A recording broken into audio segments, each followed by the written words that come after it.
Miss கிட்ட நான் தெளிவாக கேட்டு வா சரியா? கலர் ட்ரெஸ்ஸு போட்டு வரலாமா, ப்ளஸ் இதே மாதிரி இது போட்டு வரலாமா, யூனிஃபார்மும் உனக்கு அப்புறம் தான் வாங்கணும். ஃபர்ஸ்ட் டே ஸ்கூல் ஸ்டார்ட் பண்ணிட்டாங்க. ஆமாம் ஸ்கூலுக்கு போகிறான் வெற்றிகரமா. ஆமாம், அதாவது எப்படின்னா மார்ச்சில் வந்து இவனுக்கு லீவு விட்டாங்க 2ஆம் தேதி என்னமோ. அதுக்கப்புறம் மார்ச் 12 லீவ் விட்டாங்கல்ல. அதுக்கப்புறம் 1.5 மாதம் கழிச்சு தான் திரும்ப ஸ்கூலுக்கு போகிறான்.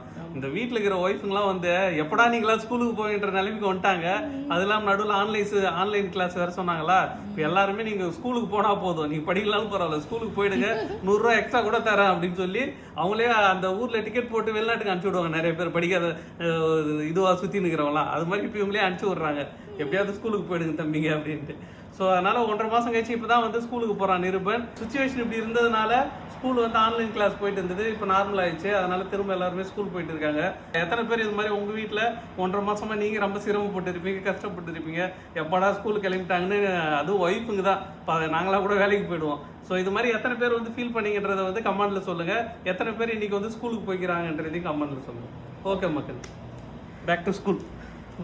பேக் டு ஸ்கூல் வந்து டைம் ஆயிடுச்சு. உங்களுக்கு ஆர்டர் சொன்னாங்கடா. சரி, இங்கே பாரு, அப்பா பாரு, யூரின் வந்தால் யூரின் கேட்டு போகணும். டாய்லெட் பாத்ரூம்லாம் எங்கே இருக்குன்னு பார்த்துக்கோ, பக்கத்துலேயே தான் இருக்கும். நான் சொல்கிறேன் மிஸ் கிட்ட.